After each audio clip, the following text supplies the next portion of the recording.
आज Doubtnut app download करें। Doubtnut पर अपने सभी गणित, रसायन विज्ञान, भौतिक विज्ञान और जीव विज्ञान के डाउट्स का करो सफाया। बस प्रश्न की फोटो खींचो, एक ही प्रश्न को क्रॉप करो और तुरंत वीडियो सोल्यूशन पाओ। अभी डाउनलोड करें। प्रश्न में हमें दिया हुआ है कि पारे का घनत्व 0 डिग्री सेल्सियस पर 13.6 गुणा 10 की घात 3 किलोग्राम प्रति मीटर घन दिया हुआ है। अब बोला जा रहा है कि यदि पारे का वास्तविक आयतन प्रसार गुणांक का मान 18.0 गुणा 10 की घात ऋण 5 प्रति डिग्री सेल्सियस है तो 50 डिग्री सेल्सियस पर पारे के घनत्व का मान क्या होगा, या पारे का घनत्व उस स्थिति पर, उस ताप पर क्या रहने वाला है, वो हमें पूछा जा रहा है। तो देखिए, जो स्थितियां दी गई हैं पहले हम उसे लिख लेते हैं। पारे का घनत्व यदि हमें दिया हुआ है 0 डिग्री सेल्सियस पर, तो पारे के लिए उसकी स्थितियां हम देखते हैं।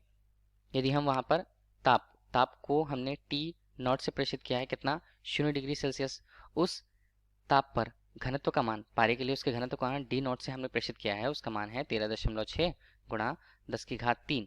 ये किस पर होगा, ये है किलोग्राम प्रति मीटर घन के रूप में, ये हमें दिया हुआ है।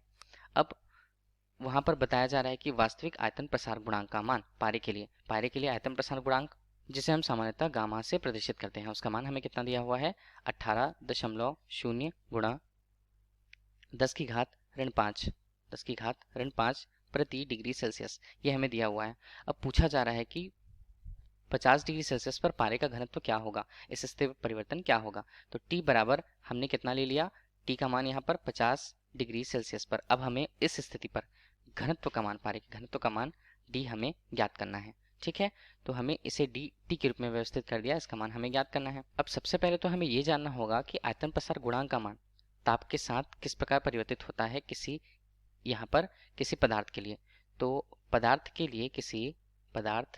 लिए यदि हमने, देखिए, स्थितियां ली हैं, यदि ताप जिसे हम टी नॉट से प्रेषित करते हैं 0 डिग्री सेल्सियस पर किसी गैस के लिए या किसी हम ठोस पदार्थ के लिए ही बात करते हैं, तो उसका आयतन यदि V नॉट से यहाँ पर प्रदर्शित हो रहा है तो T बराबर T पर, मतलब कोई एक निश्चित ताप पर T डिग्री सेल्सियस पर उसके आयतन को हमने यदि V T से प्रेषित कर रखा है, तो इसमें संबंध क्या होता है, इसमें संबंध होता है आयतन प्रसार गुणांक गामा के साथ। इसके मान को हम क्या लिखते हैं, V बराबर V नॉट 1 धन गामा टी के रूप में। देखिए कौन कौन से मान क्या क्या है हमारे पास मौजूद हैं। जो V है वो हमें निश्चित ताप पर उस पदार्थ के लिए उसके आयतन को बता रहा है, V नॉट उसके 0 डिग्री सेल्सियस ताप पर आयतन को बता रहा है, गामा हमें यहाँ पर आयतन प्रसार गुणांक के मान को, और T उस निश्चित ताप को बताता है। ठीक है, तो ये हुई आयतन की बात। आयतन किस प्रकार संबंधित था, अब हम जानते हैं आयतन यहाँ पर हमें किस प्रकार संबंधित है वो दिया हुआ है, परंतु हम जानते हैं आयतन और यहाँ पर किसी पदार्थ के घनत्व में संबंध। तो आयतन देखिए क्या होता है, आयतन जिसे हम V से प्रेषित करते हैं वो पदार्थ के उसके द्रव्यमान और यहाँ पर घनत्व D से संबंधित होते हैं।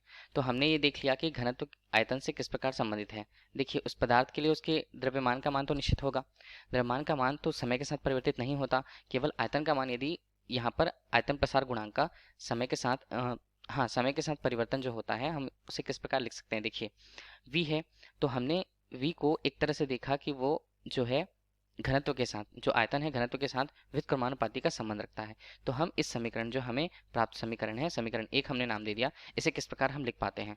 इसे यदि हमने लिखा तो देखिए संगत पर ताप 0 डिग्री सेल्सियस पर हमें घनत्व का मान डी नॉट से प्रेषित किया हुआ है, और जो ताप टी डिग्री सेल्सियस पर घनत्व के मान को dt से हमने प्रेषित कर रखा है। तो इसे हम किस प्रकार लिख सकते हैं, समीकरण 1 को देखिए, 1 अनुपात dt बराबर 1 अनुपात डी नॉट, और यहाँ पर होगा 1 धन गामा टी के रूप। गामा हमें क्या बता रहा है, आयतन प्रसार गुणांक के मान को। तो इसे इस प्रकार डी नॉट का मान हमने लिखा, तो डी नॉट का मान होता है dt 1 धन गामा।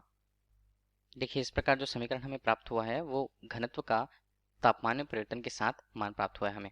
तो देखिए जो जो मान हमें पता है हम रख लेते हैं, क्योंकि हमें dt का मान चाहिए, अर्थात उस तापमान पर घनत्व का मान उस पारे के लिए हमें चाहिए। तो dt को हमने इस तरफ ले लिया, यह हमारे पास होता है डी नॉट बटे 1 धन गामा टी के रूप में।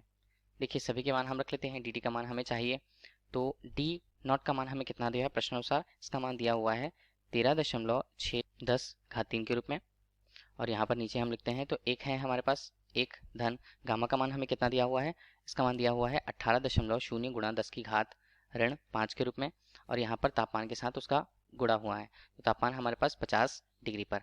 तो ये प्रति डिग्री सेल्सियस था और यहाँ पर 50 डिग्री सेल्सियस, तो वहाँ पर मान कटेंगे और अंतिम रूप से हल करने के बाद हमें डी का मान कितना मिलता है। डी का मान हमारे पास आता है 13.48 गुणा 10⁻3। ये किस में आएगा, किलोग्राम प्रति मीटर घन के रूप में इसका मान हमें मिलता है। ये हमें बताता है घनत्व के मान को दूसरी स्थिति पर, जहां तापमान का मान यहाँ पर बढ़ करके 50 डिग्री सेल्सियस हो गया है। इस प्रकार यही इस प्रश्न का उत्तर होगा। धन्यवाद। कक्षा 6 से 12वीं से लेकर नीट, IIT, JEE वो एडवांस के लेवल तक 1 करोड़ से ज्यादा छात्रों का भरोसा। आज ही डाउनलोड करें डाउटनेट ऐप या व्हाट्सएप करें अपने सारे डाउट्स 8400 400 400 पर।